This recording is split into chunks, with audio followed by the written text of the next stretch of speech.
नमस्कार प्रिय विद्यार्थियों, मैं आपका मैथमेटिक्स टीचर महेंद्र बंजारा आज आप लोगों के लिए लेके आया हूं क्लास 6 यानी कक्षा 6 जो आपका अपना टॉपिक चल रहा है उसी को अपन कंटिन्यू कर रहे हैं। लेकिन आज अपना अध्याय 3 शुरू हो रहा है। अध्याय 3 क्या है? संख्याओं के साथ खेलना। संख्याओं के साथ खेलना कैसे? अब आप लोग खूब सारे अभी गेम खेल रहे होंगे घर पे, वैसे अभी अपन एक गेम इस पूरे चैप्टर में संख्याओं के साथ खेलने वाले हैं। संख्याओं के साथ गेम कैसे?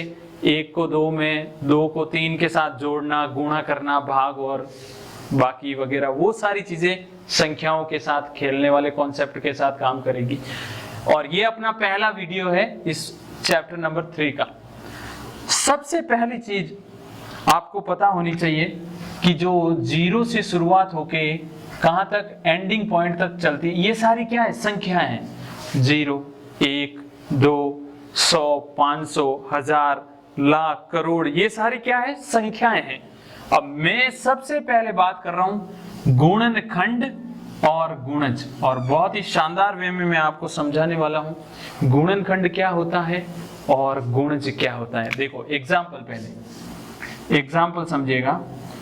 जैसे आपके सामने आ गया 20 के अपन कर रहे हैं गुणनखंड। क्या कर रहे हैं? गुणनखंड। गुणनखंड का मतलब होता है इस 20 के 2 ऐसे टुकड़े कर दो, 20 के 2 ऐसे टुकड़े करो कि उन दोनों को आपस में गुणा करने पर वापस 20 आ जावे। देखो सुनिएगा, 20 के 2 टुकड़े करने हैं और वैसे टुकड़े करने हैं जिसके आपस में दोनों का गुणा करूं तो वापस 20 आ जावे। तो देखिए 1 × 20 होता है या नहीं होता है? शुरुआत अपन कहां से करेंगे? 1 से। 1 को 20 से ही गुणा करूं तो 20 आता है। आराम से बात समझ में आ रही है? अब देखो 20, 2 को 10 से गुणा करें, 2 का पहाड़ा 10 बार बोले क्या आता है? 20 ही आता है ना। बात समझ में आ रही है या नहीं आ रही है? ये चीज आप मुझे जरूर कमेंट बॉक्स में कमेंट करके बताएं कि सर टॉपिक पूरा अच्छे से समझ में आ रहा है। 1 × 20 करूं तो भी 20 आता है, 2 × 10 करूं तो भी 20 आता है। अब देखो 3 के पहाड़े में 20 आता है क्या? आपको बस ये सोचना है। जैसे 1 के पहाड़े को 20 बार बोलूं तो 20 आता है, 2 का पहाड़ा 10 बार बोलूं तो 20 आता है, 3 के पहाड़े में 20 नहीं आता है, 4 के पहाड़े में 5 बार, 4 × 5 क्या होता है? 20 होता है या नहीं होता है? बिल्कुल होता है। अब देखो और 20 आ सकता है क्या?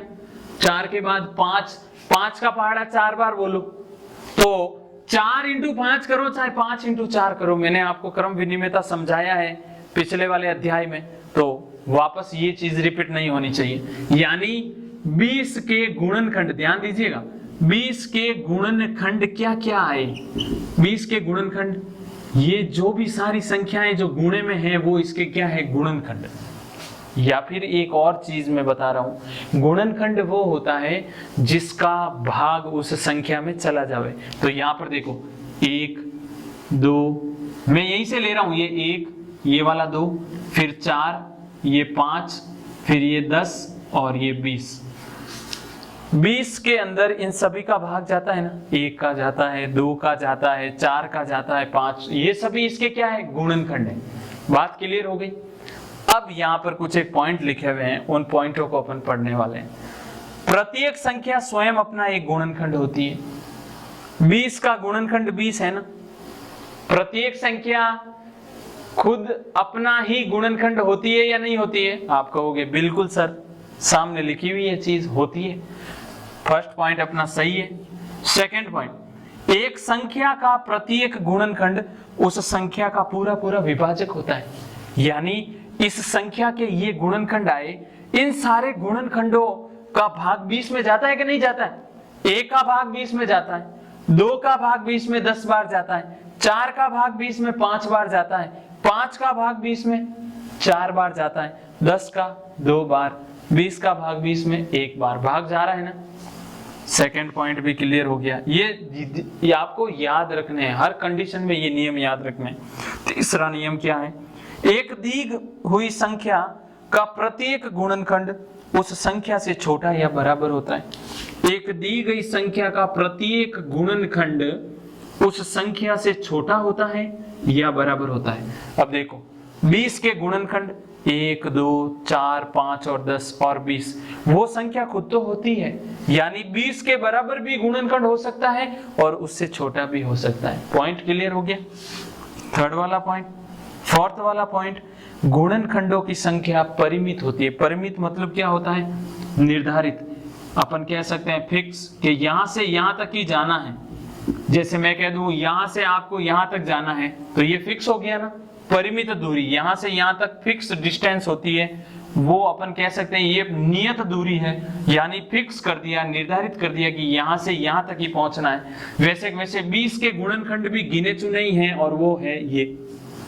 अब गुणनखंड वाला टॉपिक क्लियर होना ही चाहिए आपके, क्योंकि इसके बाद अपन प्रश्नावली कौन सी शुरू करेंगे? 3.1 इसी के साथ क्लियर करेंगे। ये गुणनखंड, गुणनखंड में बस आपको दो चीजें ध्यान रखनी है। सबसे पहली चीज, वो प्रत्येक गुणनखंड उस संख्या का पूरा पूरा विभाजक है। ये इंपॉर्टेंट चीज है। जो भी गुणनखंड आता है उसका भाग उस संख्या में जाना चाहिए। अब देखते हैं गुणज क्या होता है। जैसे मैं कह दूं 5 के गुणज, 5 के गुणज बताइए। 5 के गुणज डरने की जरूरत नहीं है। गुणनखंड तो थोड़ा सा उसमें समझना है, गुणज में कुछ समझने की जरूरत नहीं है। 5 का पहाड़ा आता है आपको, 5 का पहाड़ा लिख दीजिए। 5, 10, 5 एकम 5, 5 दूआ 10, 5 तीय 15, 5 चौके 20, 5 पंजे 25। यही तो है गुणज। देखो यहाँ पे एक संख्या का प्रत्येक गुणज उस संख्या के बराबर या बड़ा होता है। इस 5 का गुणज 5 बराबर है और बाकी बड़े भी है, जबकि गुणनखंड बराबर और छोटा होता है। ध्यान दीजिएगा, प्रत्येक संख्या स्वयं का गुणज है। 5 का गुणज 5 खुद ही है ना। थर्ड कंडीशन, दी गई संख्या के गुणजों की संख्या अपरिमित। यहां पर तो निर्धारित है, क्या यहां पर फिक्स है? क्या निर्धारित नहीं, यानी गुणनखंडों की गुणजों की संख्या निर्धारित नहीं कर पा रहा हूं मैं। अनंत तक चलते जा रहे हैं। क्या चीज? गुणज। ध्यान रखिएगा, जैसे 5 का गुणज 5, 10, 15, 20, 25, यहां खत्म हो जाएगा क्या? 5 का पहाड़ा 30, 35, 40, 5 का पहाड़ा भी नहीं, 55, 5 के 11 बार बोलूं 55 आता है, 12 बार बोलूं 60 आता है। ध्यान रखना है आपको। तो गुणज और गुणनखंड का टॉपिक ये आप अपनी नोटबुक में अच्छे से इन चीजों को लिखें, नोट्स बना लीजिए अपनी नोटबुक में, और ये अंतर आप 100% इस एग्जाम्पल के थ्रू क्लियर कर सकते हैं कि इस प्रकार से अपन गुणनखंड और गुणज को क्लियर कर सकते हैं। अब अपन प्रश्नावली शुरू कर रहे हैं 3.1। अब शुरू कर रहे हैं अपन प्रश्नावली 3.1, और आपको ये पूर्णतया पूरा वीडियो देखना है, क्योंकि अब अपन मेन चीज शुरू कर रहे हैं। अभी अपन ने जो चीजें समझी है उसी कॉन्सेप्ट के बेस पे अपन प्रश्नावली 3.1 को हल करना शुरू करते हैं। सबसे पहला क्वेश्चन है, निम्नलिखित संख्याओं के सभी गुणनखंड लिखिए। मैंने अभी गुणनखंड और गुणज समझाया है। मैं पहला क्वेश्चन गुणनखंड का ले रहा हूं, दूसरा क्वेश्चन गुणज का लूंगा। ये चीजें दिमाग में फिक्स कर लीजिए, दिमाग में चीजों को फिक्स कर लेना है। अब बस ये ठान के चलिए आप। जैसे पहले क्वेश्चन का पहला ए 24, इस 24 के गुणनखंड निकालता हूं, तो हल इधर कर रहा हूं। ध्यान दीजिएगा, 24 के गुणनखंड अपन निकालते हैं। तो मैंने आपको क्या कहा था?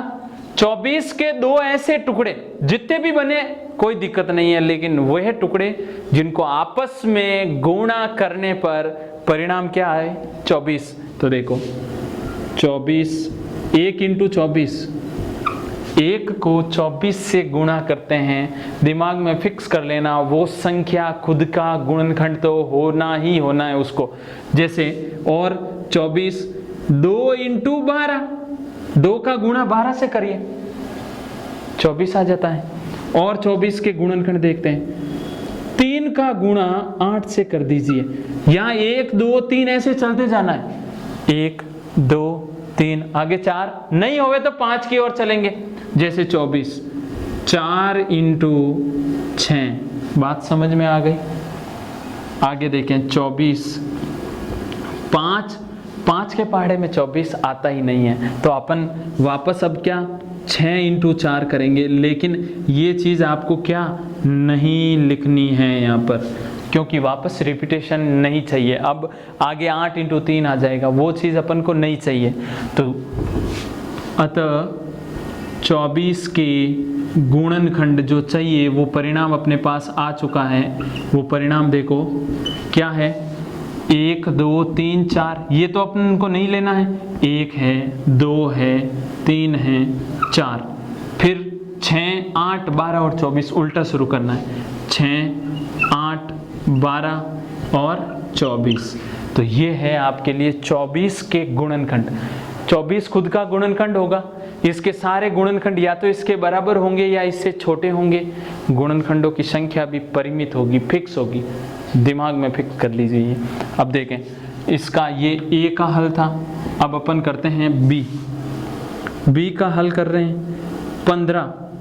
15 के गुणनखंड देखते हैं, 15 के गुणनखंड क्या आएंगे, 15 के गुणनखंड निकाल लेंगे, लेकिन निकालने के लिए क्या 15 1 इंटू 15, सबसे पहला काम ये कर लिया आपने। फिर 15 के गुणनखंड, 2 का गुणा तो होगा नहीं, तो 3 इंटू 5 करते हैं, हो जाएगा। फिर 5 इंटू 3, लेकिन वापस से शुरू नहीं करना है, यहाँ पे आप सीधे ही लिख दीजिए। अतः 15 के गुणनखंड क्या हो जाएंगे, तो आप कहोगे सर 15 के गुणनखंड तो हो गए 1, फिर 3, फिर 5 और फिर 15। क्लियर हो गई बात, ये है इसके गुणनखंड। ऐसे कैसे, क्वेश्चन नंबर सी, 21 के गुणनखंड चेक कीजिए, बताइए 21 के गुणनखंड कौन से होंगे। तो 21 के गुणनखंड, 21 को सबसे पहले 1 इंटू 21 लिखने वाला हूँ।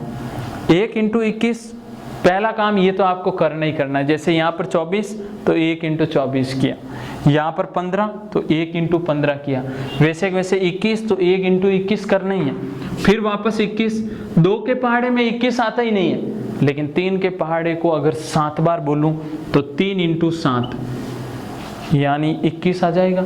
गुणनखंड का मीनिंग ही होता है 2 ऐसे टुकड़े जिनका गुणा करने पर 21 आना चाहिए, तो 21 आ रहा है। और देखें, और किसी से गुणा करने पर 21 आता है, 4 के पहाड़े में नहीं आता, 5 के पहाड़े में नहीं आता, 6 नहीं, 7 के पहाड़े में आता है, लेकिन 7 को फिर 3 से गुणा करना पड़ेगा, लेकिन 3 इंटू 7 ऑलरेडी कर लिया है, तो 7 इंटू 3 नहीं करना है, जैसे ये मैंने यहाँ पे कैंसिल किया। तो अतः गुणनखंड क्या आ रहे हैं, उन गुणनखंडों को लिखिए।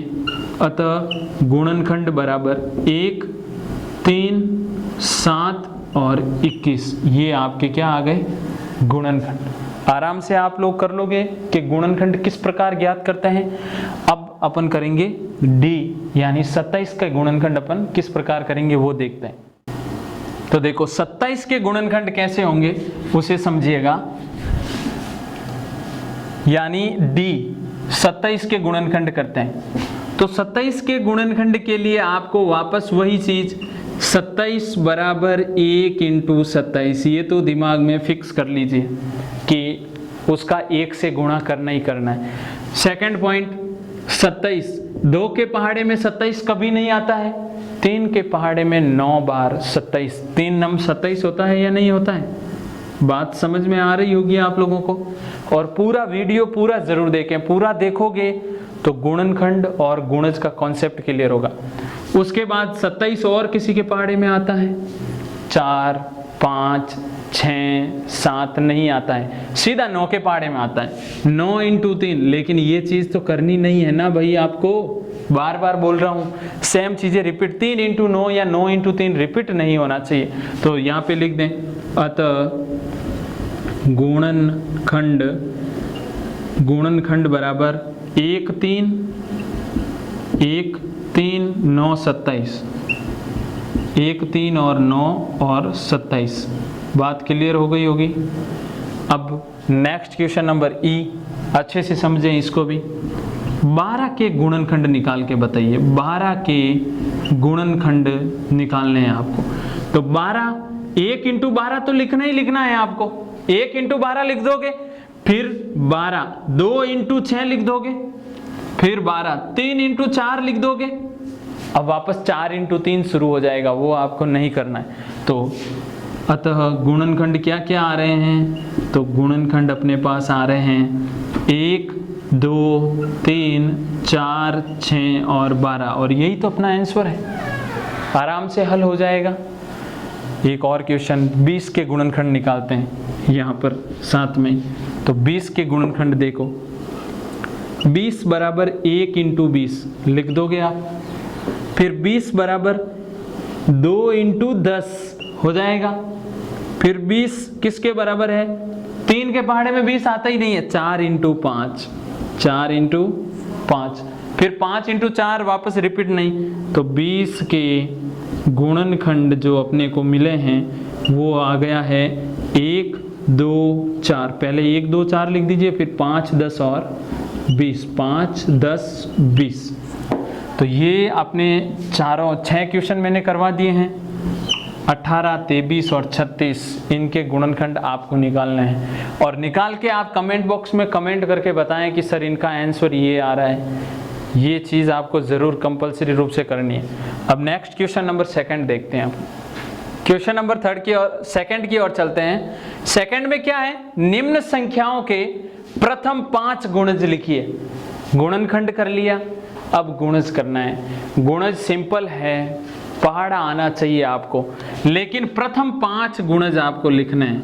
तो देखें, सबसे पहले ए यानी 5 के प्रथम 5 गुणज। अच्छा क्वेश्चन है, 5 के ही प्रथम 5 गुणज निकालना है। तरीका भी बता रहा हूं आपको। 5 इंटू 1 5, 5 इंटू 2 10, 5 इंटू 3 15। गुणज 5 निकालने हैं, गुणा करते जाएं। 5 इंटू 4 20, 5 इंटू 5 25। 5 ही तो गुणज चाहिए प्रथम, तो अतः गुणज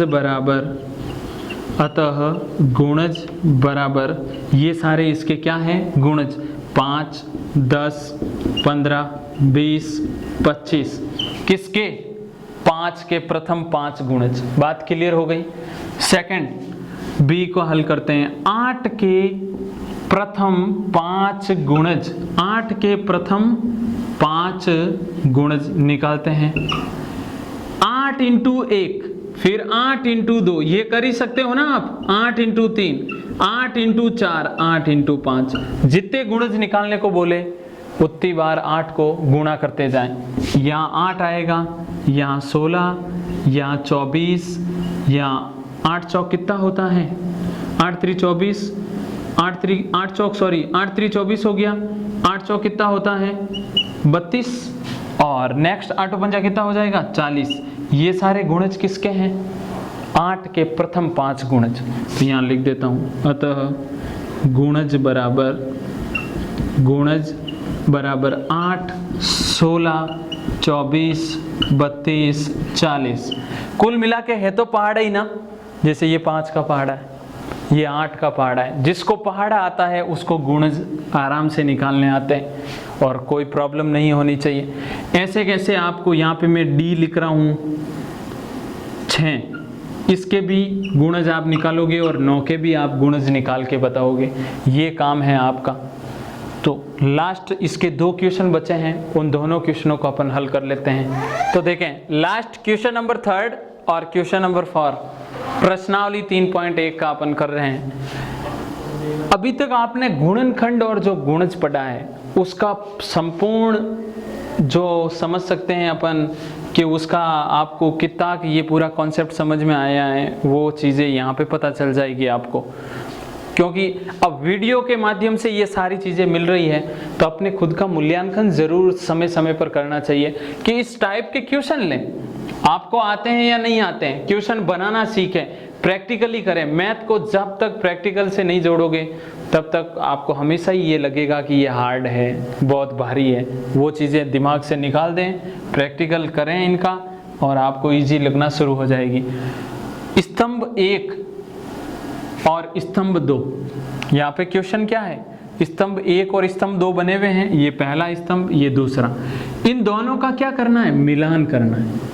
मिलान कर लेंगे।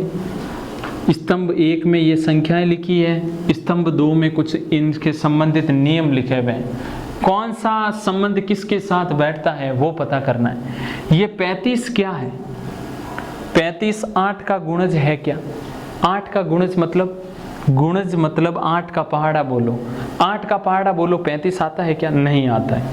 7 का गुणज है, 7 का पहाड़ा बोलो, 7 एकम 7, 7 दूआ 14, 7 तिया 21, 7 चौके 28, 7 पंजा 35।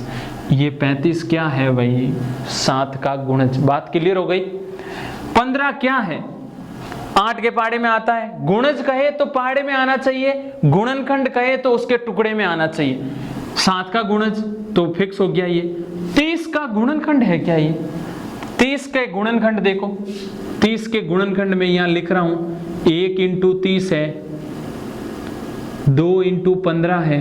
क्या 2 इंटू 15 होता है या नहीं होता है? 30 गुणनखंड का मतलब ऐसे दो टुकड़े जिनका गुणा करने पर वापस रिजल्ट आ जाए, वही 2 इंटू 15। ये 15 क्या है?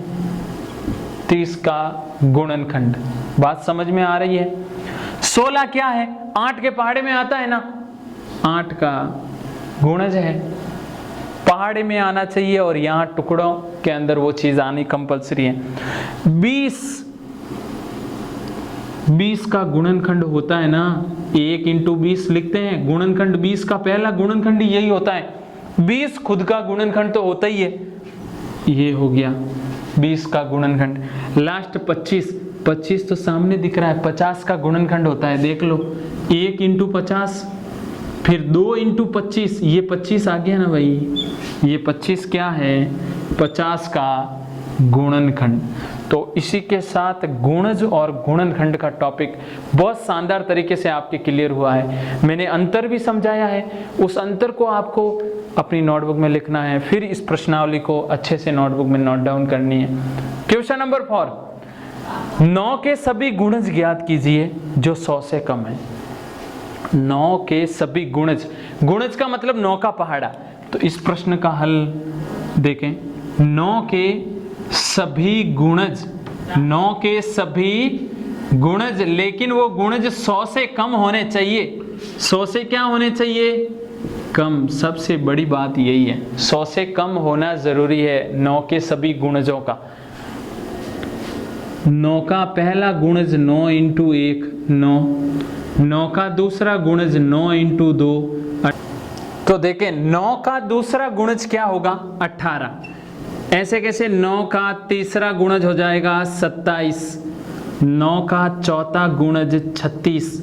अब आपको करना क्या है? 100 से कम ही 9 के सभी गुणज ज्ञात करने हैं। तो 9 का पांचवा गुणज होगा 45, 9 का छठा गुणज होगा 6 9 54। पहाड़ा ही तो याद करना है, डरने की जरूरत नहीं है। 9 का 7वां गुणज होगा 63 और 9 का 8वां गुणज होगा 72। 9 का 9वां गुणज 81, 9 का 10वां गुणज होगा 90। यहां तक तो चलो कर लिया। अब हर बार पहाड़ा दिमाग में तो फिक्स कर लीजिए, पहाड़ा ही होगा, लेकिन 100 से कम चाहिए। तो 9 को 11 से गुणा करूं तो 99 भी तो आता है। 10 के बाद 11, 1 2 3 4 5 6 गुणा करते जाएं। 99 किससे छोटा है? 100 से। तो 9 के सभी गुणज जो 100 से कम हैं वो कौन से हैं? तो वो है 9, 18, या लिखने की ज़रूरत नहीं है आपके बोर्ड पे, अब आप खुद लिखें। 9 है, 18 है, 27 है, 36 है, 45 है, 54 है, 63, 72, 81, 90, 99। ये सभी 9 के वे गुणज है जो 100 से क्या है? कम। तो इसी के साथ आपकी प्रश्नावली 3.1 बिल्कुल सरल और साधारण तरीके से गुणनखंड और गुणज का टॉपिक क्लियर आपके मैंने करवा दिया है। और आपको करना क्या है, बार बार बोलने की ज़रूरत नहीं रहे, वीडियो को पूरा देखें और प्लेलिस्ट में उन वीडियो को भी ज़रूर जाके देखें जो इससे पहले अपलोड हो रखे हैं। पहले वाला चैप्टर अपनी संख्याओं की जानकारी, दूसरा वाला चैप्टर पूर्ण संख्या, तीसरा संख्याओं के साथ खेलना जो आज अपलोड आपके लिए हो रखा है, जो कर दिया गया है, उसे आपको अच्छे से देखना है पूरा। और नेक्स्ट अपन पार्ट 2 में नेक्स्ट टॉपिक की बात करेंगे। इसी प्रकार अच्छे से अपनी पढ़ाई जारी रखें। मिलते हैं नेक्स्ट वीडियो में।